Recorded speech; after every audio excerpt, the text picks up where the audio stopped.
Right. Hello and good morning. Welcome to Desert Tortoise Week. We here will today talk about the challenges that desert tortoises face, the things that we as researchers and conservationists are doing here at the Living Desert and also at the San Diego Zoo Wildlife Alliance to help this important species, the state reptile of California. And then we're also going to talk, as we're discussing things through, about the things that you at home could do to help this wonderful being continue to persist for future generations. So we have several people here that are part of our presenter team. But before we get to a quick introduction round of everybody saying who they are, where they're from, I want to give a shout out to the United States Fish and Wildlife Service, who organizes the Desert Tortoise Week. We here at the Living Desert have been helping them during that process since this started 5 years ago. So we're very fortunate to be able to work with Fish and Wildlife Service and its employees on all of the conservation projects that they do, that we do, that San Diego Zoo does, to help conserve the species, but also, of course, the Bureau of Land Management, California Department of Fish and Wildlife, and our many other collaborators in this process, and particularly Edwards Airforce Base, a key part of our story that we'll get to in a moment. I should introduce myself first, since I've been speaking for a little while. My name is Dr. James Danoff-Berg. I am the Vice President of Conservation here at the Living Desert Zoo and Gardens, and I have tortoises as a major passion project, which is a big part of why much of our research and conservation that we do here in Southern California are very much focused on saving slowpoke, as friends of ours say. So with that as my introduction, Melissa, could I hand it off to you? And then maybe if you could introduce yourself real quick. Yeah, thanks, James. My name is Melissa Merrick. I am Associate Director in Recovery Ecology at the San Diego Zoo Wildlife Alliance. And I, along with my colleagues here that are on the call today, help lead the Desert Tortoise Recovery Program.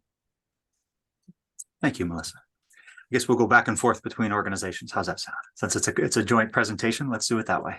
Dr. Luis, would you mind introducing yourself? Hello, good morning. I am Luis Ramirez. I am the Curator of Conservation here at the Living Desert Zoo and Gardens. Thank you, Luis.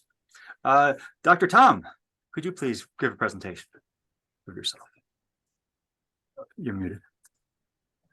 Thanks, Dr. James. My name is Tom Razzi. I'm a researcher with the San Diego Zoo Wildlife Alliance on the Tortoise program. Thank you. Katie, would you mind a quick introduction? Hi, I'm Katie Shaw. I'm the conservation social scientist here at the Living Desert. So I work on some of our behavior change campaigns to help the desert tortoise out in local communities. Dr. Talley, would you mind a quick introduction? Hi, I'm Tally Hammond, and I'm a scientist with the San Diego Zoo Wildlife Alliance. All right, very good. And Lou Thomas, who was the person who organized this seminar, so hats off to her and a big thanks. Would you mind introducing yourself real quick? Morning, everyone. I'm Lou, so I'm the lead conservation biologist here at the Living Desert, working with Katie, Dr. Luis, and Dr. James, and I've been leading the Headstart program on our end and some of our adoption programs with other tortoises, so taking more of the biology side to Katie's social scientist. Fantastic. Thanks, Lou. So as we've all talked about, and hopefully most of us are aware, the California state reptile is also found in 3 other states, in Nevada, Utah, and Western Arizona. And across this whole range, the majority of which is in California, but across this whole range, the desert tortoises are decreasing. And this is, of course, a great concern to us. Panelists, would you mind jumping in and talking about what you think is the biggest threat that you are feeling or you are helping to address? You can take this question as a direction that you feel is most appropriate, but what is the biggest threat facing the desert tortoise that you're involved with? And feel free to jump in. Melissa. I guess I can start. In our work, some of the biggest threats that we are currently trying to understand how they impact tortoises more thoroughly are habitat loss, predators, and also changing temperature regimes as a result of global climate change. Yeah, thank you. Lou, would you mind speaking a little bit towards this too? Yeah, so a lot of the work that we've been doing at the Living Desert has been with habitat restoration. Because desert tortoises are such a good keystone species out in our desert, it's one that we like to get behind and rally behind. But really, a lot of the work that we're doing for their habitat impacts the desert as a whole and many other species. So we like to focus on the desert tortoise, but they kind of become an umbrella species for many others. So a lot of the work we do is habitat restoration, and that includes many different things. Outplanting, doing some seed restoration, so adding back to the seed bank, as well as just for their habitat. So yes, considering the plants there, but also habitats include what areas are safe. So if these are areas where people are releasing pet tortoises that are bringing in disease, or if there are parcels of land that are getting cut off and separated from the rest, those are no longer good habitat. So we include that in our habitat restoration. So we also have an adoption program where we try to house tortoises that would otherwise possibly be released out in the wild, like people used to do more frequently. Or to take them from the wild too is another real major problem that we're trying to work against. Awesome, thank you, Lou. Tally or Tom, would you like to share? I could chime in really quickly and just say, as Melissa and Lou both commented on, and as is the case for many endangered species, for the desert tortoise, it's kind of death by 1,000 cuts. So there's a lot of different factors that are threatening this species in the wild, from habitat related issues and human encroachment on habitat, roads, subsidized predators, disease. It's all kinds of things. And so we're trying to use our expertise to tackle the issues that we're most able to tackle. And I think the Headstarting program is a huge testament to those efforts because of the Living Desert and the San Diego Zoo Wildlife Alliance's expertise in ex situ rearing and husbandry. We're particularly well suited to use this important method to increase the number of animals on the landscape in the wild. Well put, Tally. But Katie, Tally had mentioned the subsidies to predators. Could you talk a little bit about that? Sure. So the main subsidized predator that we are trying to work with is the raven. Ravens are native to the desert ecosystem. However, the subsidies such as extra food availability, such as food waste, extra water, roosting spaces that humans have provided have led to a hugely oversized raven population. And that is having a serious impact on desert tortoise populations through their predation. And so we do some work with people in the local communities throughout desert tortoise native habitat. And one major campaign we do is to get them to close their trash to reduce those food subsidies that are bolstering this oversized raven population. Awesome. Thank you. Hey, Tom, would you share some of your passion or the concerns about desert tortoises that you have, that you're working on? Sure. I think we're all familiar with the idea of turtles and tortoises living a very long time.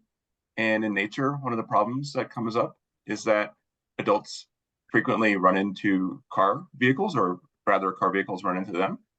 And it creates a situation where the survival rates of the adults is lower than it needs to be to sustain the populations. So we know from sea turtles, box turtles, other types of tortoises that because juvenile survival is quite low, we need to have high adult survival to offset that. And when we start losing animals to roads, then we can see population declines. And although we don't address it directly, we choose our sites for Headstart releases to be away from roads and try to understand this issue better through understanding natural rates of survival of adults in areas away from roads. The sites that you choose for the reintroduction, are they also areas where ravens are not as common too, much of a problem? The areas vary in raven density, both in space and time. So we're looking to better understand the issue there. All right. All right. Lou had talked earlier about the habitat restoration, ecological restoration kinds of projects. Could you talk a little bit about that and how that takes shape with respect to desert tortoises? Yeah. So habitat loss is one of the main reasons, like driving biodiversity loss all across the planet. But here is very important, and I think that we are tackling the problem in two ways. One is trying to restore all those landscapes that had been disturbed by human activities. It could be development, it could be roads, many of the factors that humans bring to the landscapes, but also at the same time we are trying to figure out how we help these landscapes to be better prepared for all the changes that will come with climate change. So it's kind of like restore in one side and increase resiliency in another side, and it's kind of like part of what I think is so incredible of these kind of partnerships that we have and different organizations working together. Because for one side, San Diego is bringing a lot of the ecological behavioral part of the tortoises that are so important and bring so many answers. And for us to take that information and also apply and retain this part of the habitat where these animals will go and how to improve those habitats once they get released. So that is kind of like what we are doing. And going back a little bit, what Louis was mentioning is we know that they will use some plants in those really bad droughts, like beaver tail cactus. So we are trying to increase the density of those. We know that that will be a safe haven for them. But at the same time, in those good years or those situations where the humidity is around, we have to have enough seeds in the ground, so we have enough food. So we are working in those two situations to try and create the conditions for those plants to survive and be available, not just for the tortoises. It's like I like to see the tortoise as our poster child that from there just trickles down to so many species across the deserts. Absolutely. The concept of an umbrella Yeah. species, right, for conservation. We save this one, we save many others. All right. So that's thank you all for that. That was a nice kind of introduction overview to the threats that tortoises are facing and some of the things that we're all trying to do collaboratively and independently to benefit the tortoises. I'd like us to spend some time on each of those and go into a bit more depth about each of them. And maybe we start with the Headstarting program, because that's what formally brought us together here, working together on this project.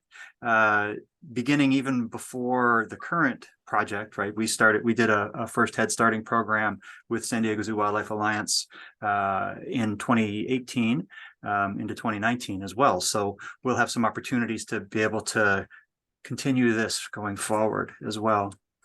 And actually, now that we have our final star here, guest star, panel presenter, before we go into that Headstarting program, Dr. Andrea Goodnight, would you mind unmuting yourself and giving just sort of a short introduction as to who you are, your role, and why you are passionate about tortoises and what you do with them?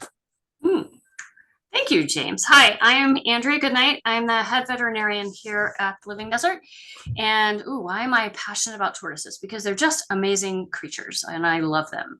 I have worked with Western pond turtles in a similar Headstarting project in the past. And so when this project came up, I was like, yes, I'm all in. So I help with any of the veterinary care that's needed, along with my veterinary team, which I need to give a shout out to, who did a fantastic job for the last 3 weeks when I was gone, rescuing and saving, helping those little tortoises that came in. So yay, kudos to them. And then helping with any of the research initiatives with these guys. So yeah, I feel like I'm a supporting staff member and would love to continue to stay involved. You're a superstar too, Dr. Thanks. Awesome. So we've been doing these rearing projects, these head starting projects together for a little while, and are in the midst of one too, as Dr. G was just talking about with the new arrival of the current cohort, which had some challenges, and we'll get to those challenges in a little bit. But I wonder if we could talk about the concept of head starting, the value of it, and maybe use last year as an example of both what we hope to do as well as some of the challenges that we face because of probably in part climate change. Would anyone like to begin that process? Sure, I can kick us off with the overview of head starting. And so the whole idea behind head starting is, we know, one, that the juvenile tortoises, or hatchling tortoises in particular, are having a hard time out there in the wild. So we're starting to find fewer and fewer of the youngest tortoises on the landscape in these long-term demographic plots. So that's troublesome, because that's indicating that the next generation of tortoises isn't surviving long enough to make it to adulthood. And that period, as Tom mentioned, they're very long-lived, can be a long time, like 18 to 20 years, before a young tortoise can be sexually mature and start reproducing on its own. So they have a long period of time that they have to get through in order to make a contribution to the population in terms of reproduction. And one of the reasons why these young tortoises aren't being found on the landscape is because they are being eaten by predators that are at abundances that are above the natural baseline levels, because they're supported by humans in lots of different ways, which we'll get to later.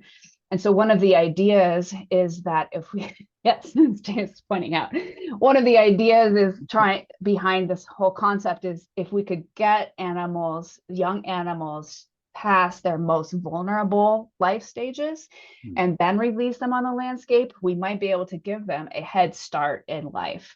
And so what we're doing in terms of our Head Start program at the San Diego Zoo Wildlife Alliance, in partnership with the Living Desert, is we are tracking adult females in the wild, and we are checking them in the spring to see if they have eggs, and we use radiographs or x-rays to do that. And once they are documented to have eggs or are gravid, we wait until they're just about to lay their eggs, and then we bring them into a protected facility on Edwards Airforce Base, where they are provided with artificial burrows to lay their eggs. Once they lay their eggs, the adult females are released back into the wild at their point of capture, and then we keep the eggs in a protected enclosure where they don't have any access to vertebrate predators, and then they are allowed to hatch normally.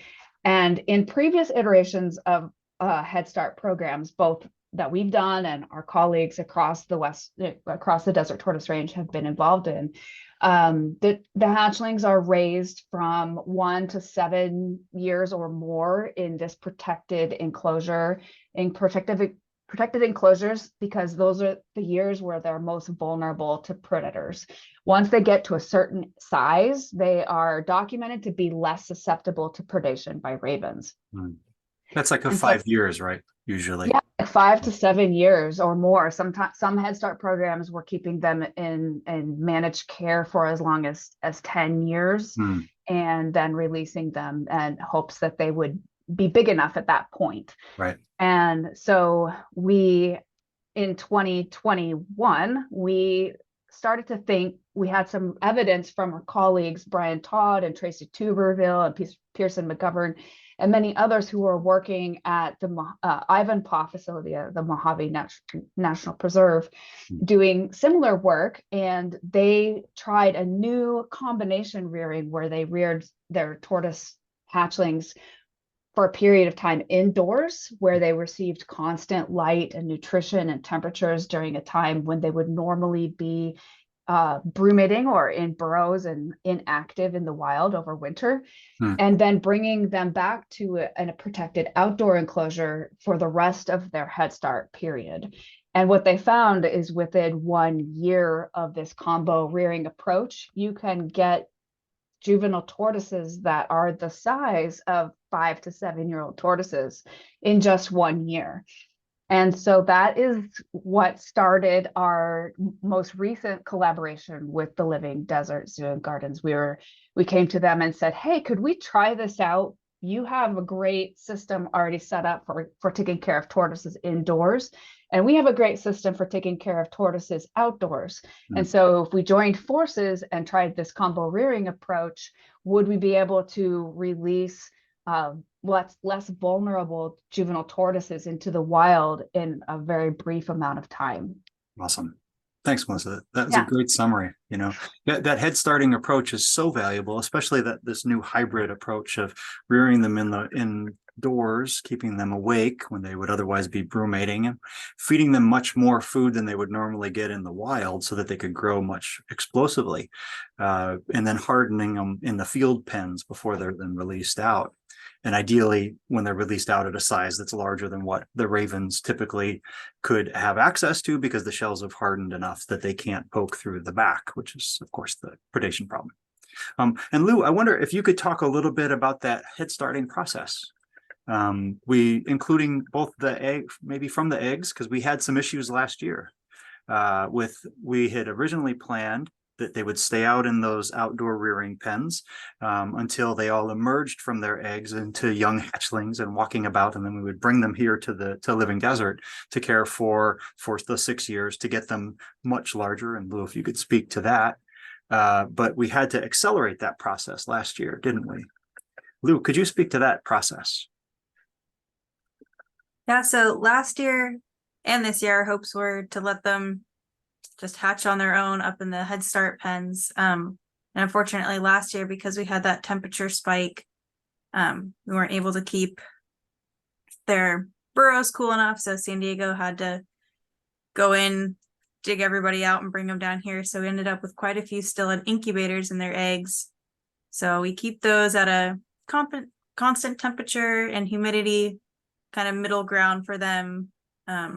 Basically wait for everyone in each nest to hatch, and then we were able to move them out into their mesocosms, which they are in now. So we keep them out in these mesocosms for about 6 months. So we have each one at the same temperatures. We keep a hot end of the tank where they have some UV lights to make sure that we're keeping their immune systems healthy, that they're growing really well, keep them warm, as well as a heat light for overnight.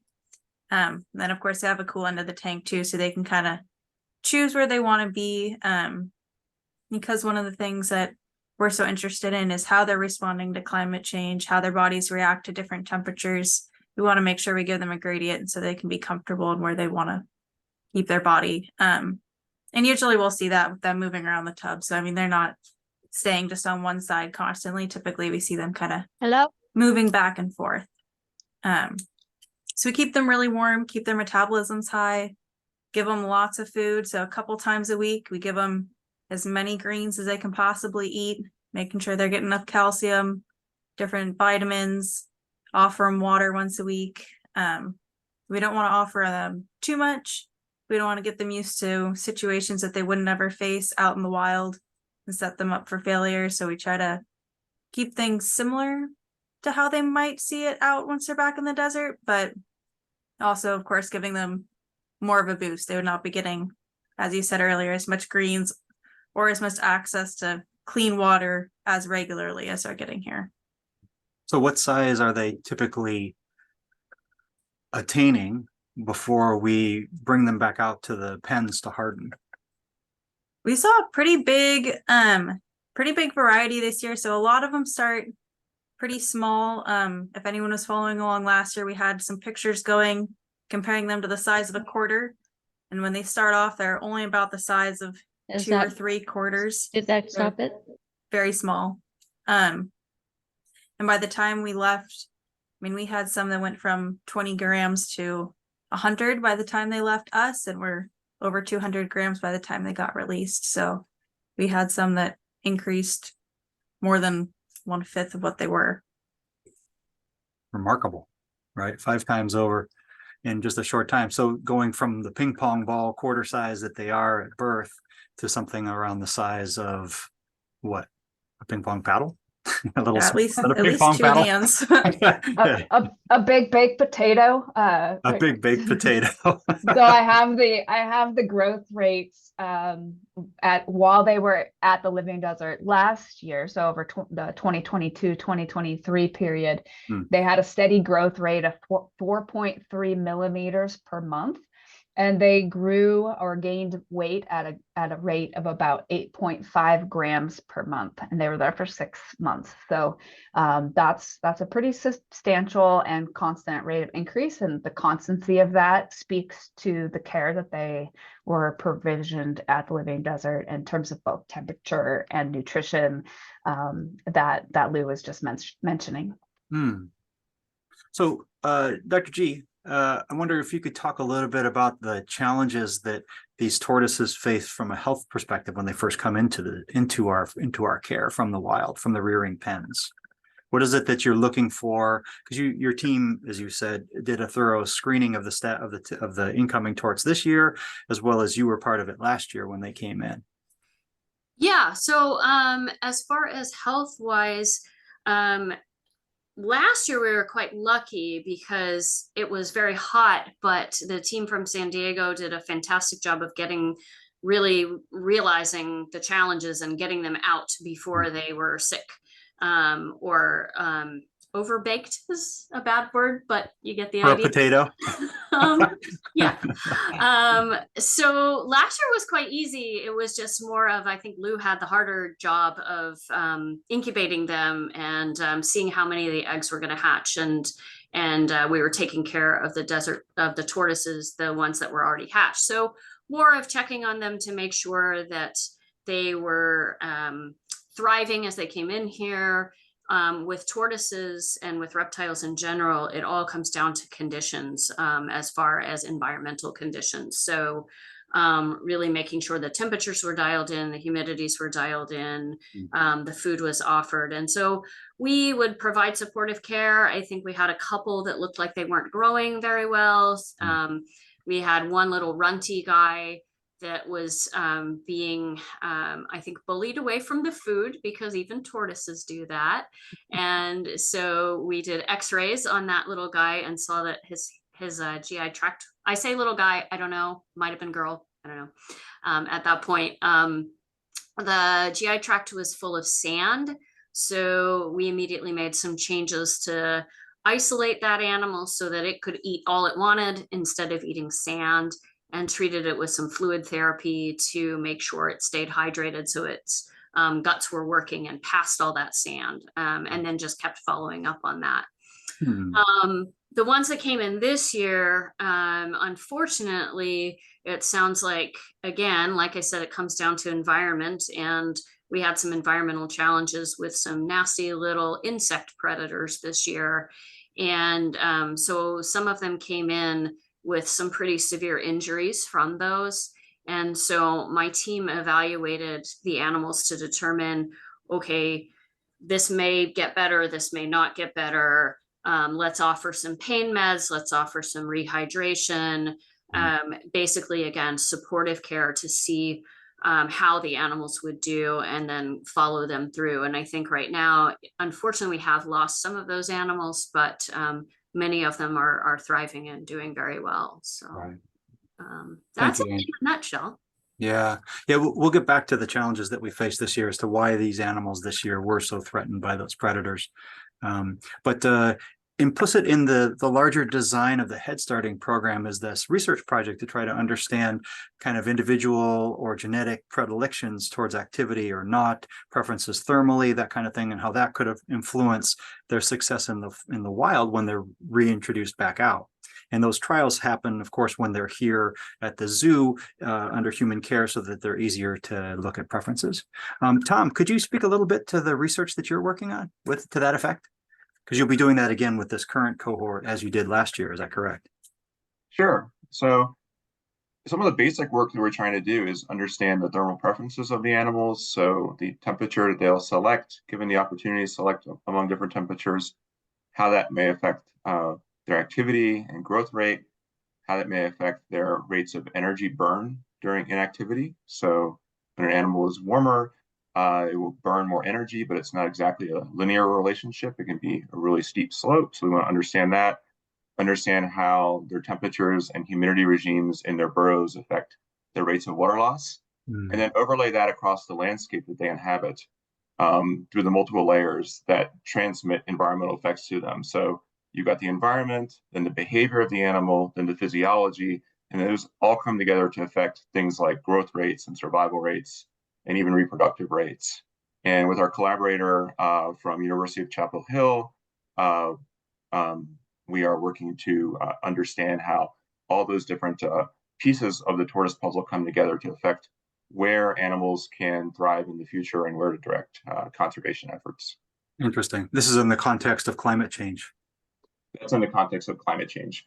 So All that's, and then another component of that is looking at how similar thermal characteristics, physiology, and behavior come together to affect the ability of the animals to reproduce, not only to lay eggs that hatch, but also to lay sex ratios that are, going to allow for at least a balanced enough population of males and females to persist in an area. So basically, we're taking the environment, behavior, and physiology through a funnel and seeing how it comes out on the other end on the landscape.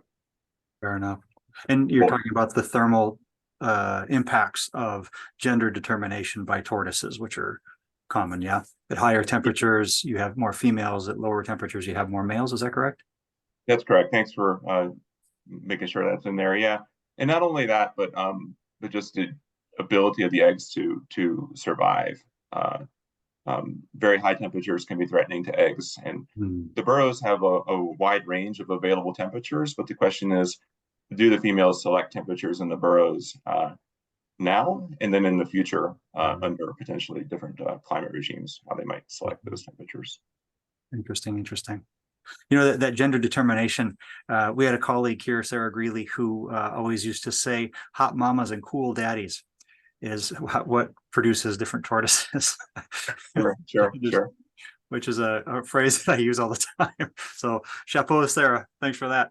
Tali, I wonder if you could talk about the larger kind of research goal for this process too. So we're talking about the behavior impacts on future abundances of the species, reintroduction processes, the health challenges, all these things. Could you put this in a larger context for the kinds of research that you all at San Diego Zoo Wildlife Alliance are leading with this stuff? Sure. Yeah, that's a big question. I would say one thing that we've touched on a lot is the threats to juvenile tortoises, and that they include subsidized predators, and that a lot of our research efforts are aimed then at addressing this particular threat, mitigating it, and creating animals that are more able to deal with the threat of subsidized predators, including ravens. And one of the primary methods that we've touched upon is raising these animals to a larger body size so that they're less vulnerable, so their shells are harder. But there are other ways that we can reduce vulnerability to predators besides just changing their body size. And some of these methods include or hinge upon an animal's ability to use behavior to avoid predators, or to use microhabitat selection to avoid predators. And so I can touch a little bit on some of the research that we're doing on those topics. With regard to behavior, one common method in headstarting programs across taxonomic groups for dealing with predators is anti-predator training. And this is the idea that you can teach animals to recognize predator cues and to learn that they are negative things that they should kind of be afraid of. So as I mentioned, this is a common method, but it tends to be underutilized in reptile and amphibian programs. And I'll just get on my pedestal for a minute and say that in general, reptiles and amphibians are often, their behavioral complexity isn't as appreciated as the behavioral complexity of some of the other groups, despite the fact that they do have fascinating behaviors and they certainly have the ability to employ anti-predator related tactics. And so one of the things we did this year for the first time in desert tortoises is an anti-predator training regime. And we did this with a controlled experimental design so that we can try to actually quantify whether this treatment impacts outcomes in the wild, specifically habitat use, distance moved after release, and most importantly, survival. And so for this study, we had half of our animals that were not trained and half of them that were trained. And in this training regime, they were exposed to a model raven flyover paired with raven auditory cues, so raven calls. And the trained group was then treated with an aversive treatment, which involved pulling animals out of their home enclosures and pecking at them with a model raven while the raven calls were playing. And it appeared to be a very negative experience for them. And so the test now of whether this treatment really works will be to look at survival rates in the wild after release. We actually just put these animals onto the landscape last week. It was a very exciting moment. And now the work comes in monitoring them. I won't go on too long, but one other strategy that we can use for reducing vulnerability to predators has to do with this habitat at the specific release sites that we put animals at. Animals can use habitat to avoid predators. They can hide if they have good coverage or if they have rocks that they can camouflage themselves in. And so this year we really carefully selected our release sites to have a range of habitat traits, some with high shrubs, some with low shrubs, some with more small mammal burrows that can be used, some with less small mammal burrows. And again, we're using a controlled experiment to look at how these habitat features impact post-release movement and survival of juvenile tortoises in the wild. So we're really throwing the kitchen sink at the situation, trying to make them big to avoid predators, trying to give them the behavioral skills they need, and trying to give them the optimal habitat that they need. And the idea here is that all of this work can hopefully help not just our young tortoises, but tortoises more generally, and other reptiles and amphibians as well. Awesome. And tortoises often use small mammal burrows as the start of a burrow. Is that why that landscape is? Yeah. Exactly. Yeah.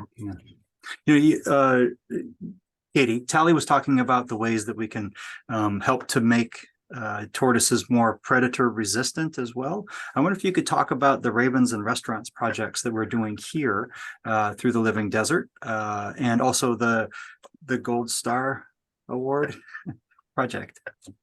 Yeah. Yeah, so Tally was giving a great description of some tactics and ways to help the tortoises, but the burden doesn't need to be entirely on the tortoises. There's a lot of things that people can do to help support tortoises. Some of them are quite simple. So we started a campaign called Time to Talk Trash. And we started it in the high desert cities just north of Joshua Tree. It has since expanded to Desert Hot Springs and will soon be expanding up to the greater Barstow region. And the goal of this campaign was to work with any restaurants or food-related businesses to get them to keep their dumpsters closed and free from any food waste around it. As I mentioned before, the raven population is in some areas up to 17 times what it should be naturally. And that's largely because of these human subsidies that people have been providing that have allowed this population explosion. And so just a simple act of closing your dumpster lid and removing access to that subsidy can help prevent the continued growth of the raven population. So we have gone around, the conservation team and I, we were driving around staring at people's dumpsters. And not a creepy behavior at all. No. And we did a baseline assessments to see how often they were left open. And then we went and talked to staff and managers at each of the restaurants and food businesses, and just explained that there is a connection. It may not be intuitive, but there is a connection between open dumpsters and food waste that is ultimately having really severe impacts on desert tortoises. And, you know, in addition to complying with California health codes, just shutting your dumpster and keeping it clean is a really easy way to help protect local desert wildlife. And so after we went and chatted with the staff, we returned to survey again to see if there was any behavior change. And in all the communities, there was a significant behavior change. Most recently, where we worked up in Desert Hot Springs, we saw a 12% increase in dumpster closure right after our interventions. And that equates to about 44 days a year where there are less food subsidies available for ravens. And so over the long term, we did notice a slight decrease with that. So we're going back and we are touching base with everyone again and reminding everyone. And one way we are incentivizing restaurants to participate is through that Gold Star program. So we've created this award that we give out to restaurants or businesses that regularly have their dumpsters closed and clean. And we identify them as Gold Star recipients that help to protect local desert wildlife. And we give them materials that they can display to the public to let their customers know that they're supporting a business that helps protect desert wildlife and incentivizes them to maintain that behavior change and keep the dumpster closed. Great summary, Katie. So it's both social norming as well as incentivizing desirable social behaviors in the case. That's Exactly. fantastic. You know, I think staying on a similar theme to what Tally has given us in terms of how to protect tortoises from the ravens, from major predators, ravens in particular. Luis, could you talk a little bit about the kinds of ecological restoration projects that we're doing out in desert tortoise habitat in the Oricopia Mountains that will help to improve the habitat, similar to what Tally was talking about in terms of choice of release sites, whether there are burrows there or not, but the specific ways that we're trying to improve the habitat writ large for desert tortoises and ideally other species as well. Yeah, one of the main things that we are doing, and I will give 2 examples of very specific things that we are doing. One is try to work in the landscape to restore the hydrology. And why we're doing this is because over decades and decades, the desert has been crisscrossed by roads and development and all sorts of things that have broken the hydrology. And what has happened, what I mean by this is that just imagine those rare rains in the desert, some small, some large, used to come and just spread across the landscape. Now we have all these development and these roads, when the water is flowing, gets to the road, starts moving along the road and then down the road in a culvert. So now the water is concentrated. Because it's concentrated, move faster and it's stronger. So it creates erosion and leaves the system really fast.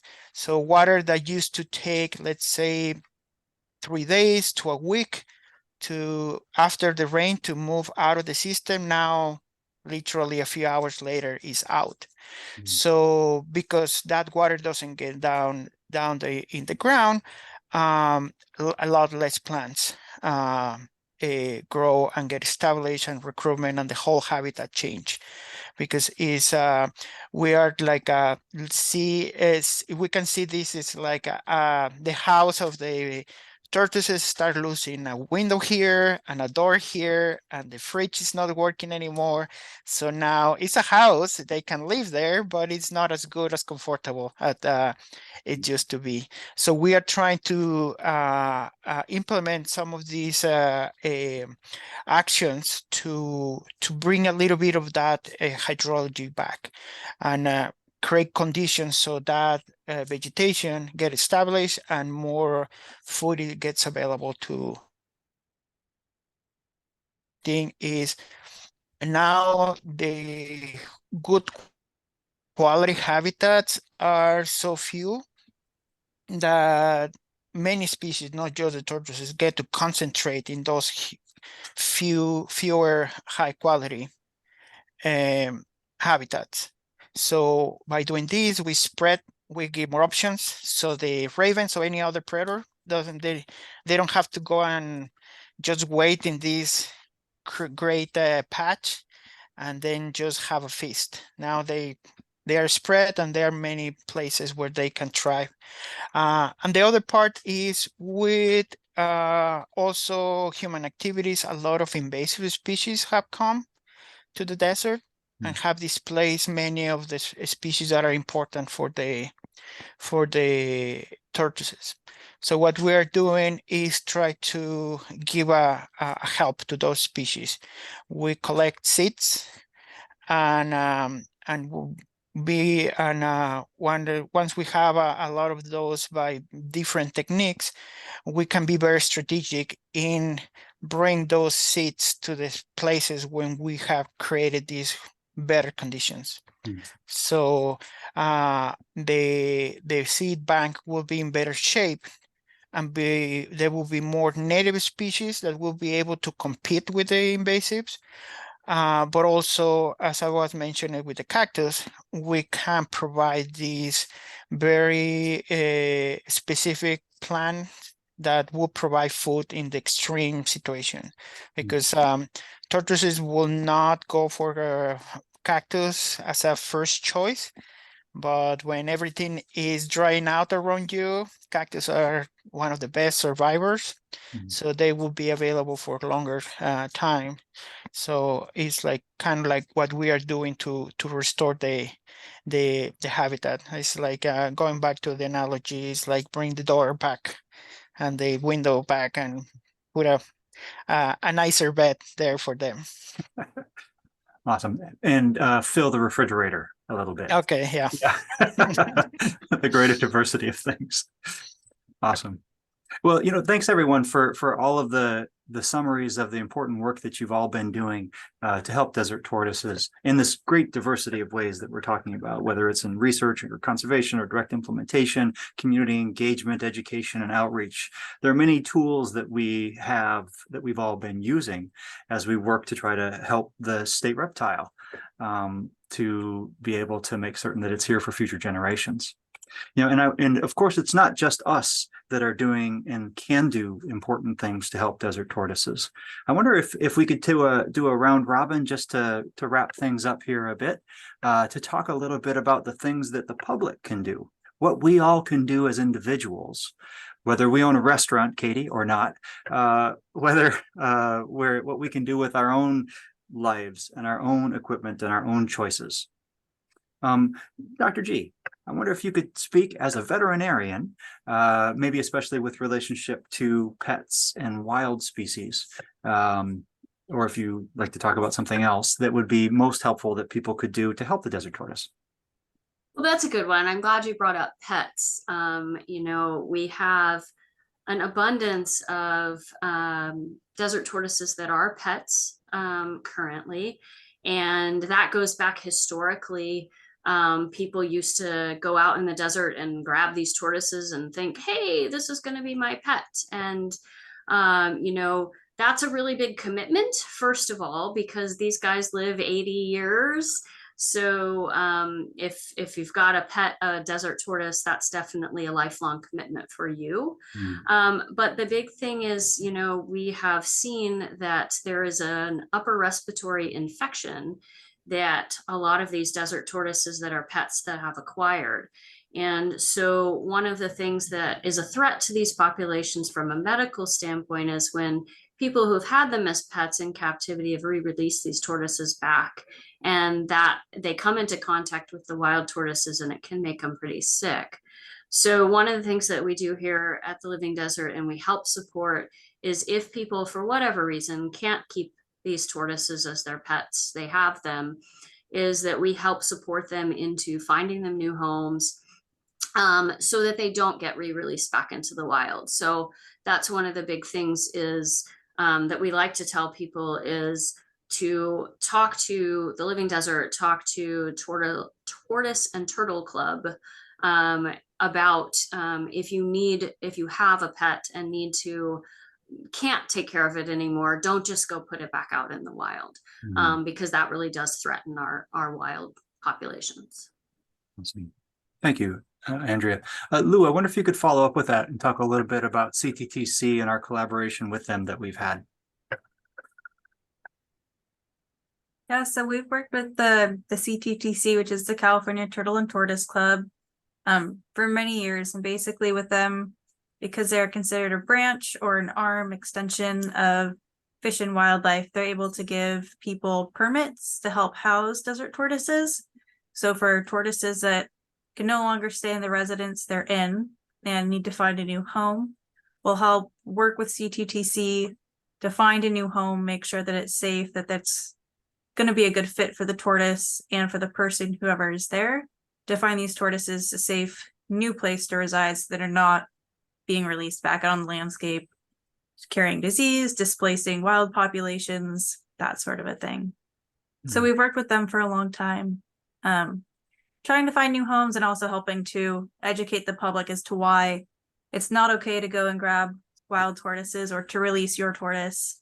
A big misconception for a lot of people is that if they have a tortoise that has babies, it's okay to just take them out and release them, that they're helping repopulate, but it's really a big no. We don't want people doing that for the reasons we've been discussing, like disease, like displacement, as well as your tortoise has been living in human care. It's not going to know how to take care of itself either. So we've worked with them to help with a lot of education and finding these tortoises homes so we can keep the wild and pets as pets. Awesome.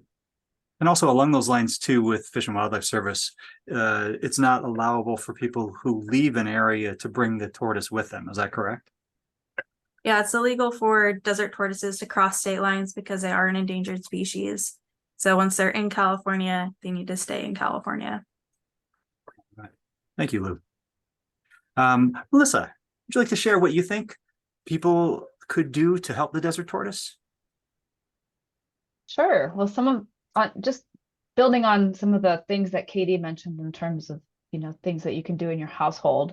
Another thing that I think is really important to understand is what you can do when you're out recreating in desert tortoise habitat. And just in general, thinking about being good stewards when you are recreating on public lands. One of the ways that habitat is lost for desert tortoises is by unauthorized trail creation, when people are using off-road vehicles or hiking off trail. Once these areas are degraded by lots of crisscross tracks, it's easier for the habitat to just be lost for desert tortoises, not to mention the fact that tortoises can actually be run over by tires and travel on these unauthorized trails. So that's just a really kind of easy thing to everyone, if they're just aware of when they're recreating in desert tortoise habitat, to be good stewards of the land, and also just be good political citizens and keep on top of issues that might be impacting tortoise habitat, like development plans or what's happening in terms of your local landfills or water treatment facilities, and implementations of raven aversive measures that may be coming on board in the future, supporting those and being good advocates of measures that might protect desert tortoises and reduce desert tortoise predation. All right. So being aware of and then reaching out to political representatives to support or work against different initiatives. Absolutely. Okay. All right. Thank you, Melissa. Katie, would you like to follow up, since Melissa was kind of building on things that you were talking about? What could people do to help the desert tortoise from your perspective? Sure. So in our campaign, we targeted restaurants kind of as the low-hanging fruit. They have a sizable amount of food waste in one location, but the same principle applies to all residents as well. And that includes those located near us at the Living Desert in the Coachella Valley. While we're not directly in desert tortoise habitat, it is located just north of us. And so any ravens here are able to forage up in desert tortoise habitat. And so we're trying to urge residents here, as well as throughout the greater region, to keep your trash closed as well. Almost everyone has food waste of their own at home. And so removing that additional subsidy that helps the raven population is a really simple way that people can help. And if you are out and about in town looking for those Gold Star restaurants, thanking them for their efforts, and encouraging places that are not Gold Star recipients to keep their trash closed to try and achieve that Gold Star award. Awesome. So be the voice, encourage people to do the same. encourage other restaurants to do the same as they're more desert healthy supporting restaurants. Yeah, and just spread the word with friends and family. As I said, it's not an intuitive connection for most people to go from an open trash can to impacts on the desert tortoise. So Right. just letting people know about that chain of effect. Awesome. Thank you, Katie. Tali, would you like to share something? What is the passion? What do you tell people when they ask you, well, what can I do to help desert tortoises? Yeah, I think Melissa and Katie touched on a lot of things already that I would tell people, but maybe one of the biggest ones that they both kind of finished on is using our voices to make a difference. Sounds maybe a little cheesy, but it really is one of the most powerful tools that we have. And as Katie discussed with the dumpster closure policies, implementing cultural change is one of the biggest ways that we can work towards saving species. And so if you talk with friends, family, students, loved ones, anyone in your life about the threats facing tortoises and other desert wildlife and other threatened and endangered species, if we get more people to care about it, that's a way to cause exponential change for these at-risk species. Thank you, Tali. That's grand. Yeah, we really do have a voice. We can make a difference. We can make an impact on our legislators, on our peers, on our communities. Absolutely. Dr. Luis, would you mind sharing a little bit about maybe talking about the relationship to the work that you've been doing, the importance of native plants and things that people could do to further that? Yeah. For people that like in urban environments is what you plant may not have a big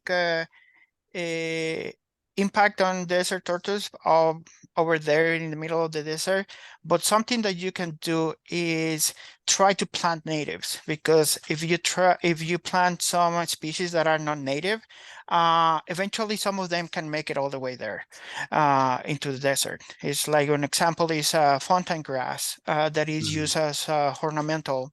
And it was used as a ornamental just in the cities. Now it's really deep into the desert. It has moved and has displaced other species and create problems. So think of what are the plants that you use in your backyard, because those plants can get out there. And following also a little bit in what Melissa mentioned is that landscape crisscross with off-road vehicle rotates. That is the extreme scenario. But remember what I was telling you earlier.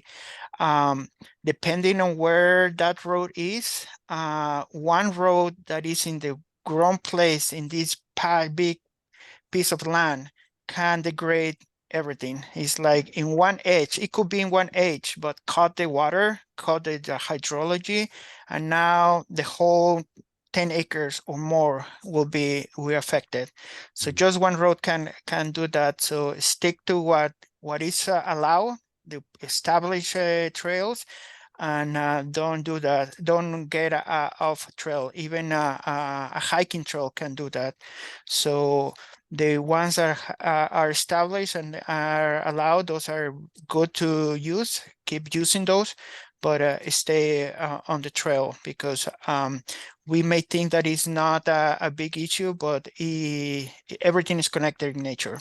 Nothing happening in a vacuum. And if you see one turtle in the wild, leave them alone. Is one of the defense mechanisms that they have is to empty their bladder, and they will lose a lot of liquids there, and maybe the next rain is in 6 months. So you may think that you left and the tortoise was good.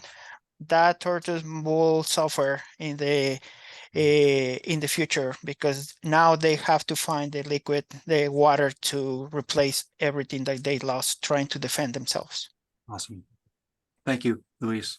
Yeah, it's important, I think, for us to acknowledge that off-road users and hikers and mountain bikers and so on, they're important allies of conservation. They're important components of conservation, because they're the people that will be then out, as Tali and Melissa were talking about, advocating to the public, advocating to their legislatures about the importance of keeping these protected lands, maybe advocating for the new Chuckwalla National Monument that many of us are a part of, to help protect that important part of tortoise habitat.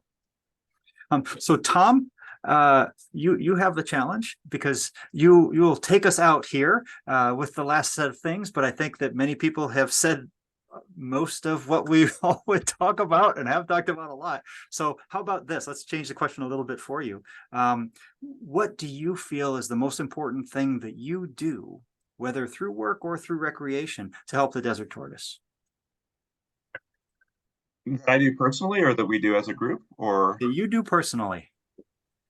I think for me, I think sharing the natural history story of the tortoises and being excited about some of the interesting things about them and share their story with people. So like you talked about, that warm nests produce females and cool nests produce males. When a young kid hears about that for the first time, that may, pique their interest in something. Or if you see a tortoise out in your neighborhood, that tortoise may have been living there a lot longer than any of the other people in the neighborhood and knows things about the neighborhood that no one else knows, and that sort of thing. Or Dr. Louise talked about the water bladder. If it's picked up and the animal loses some of its water, but it can lose half of its body mass. So it's like a camel walking around amongst us.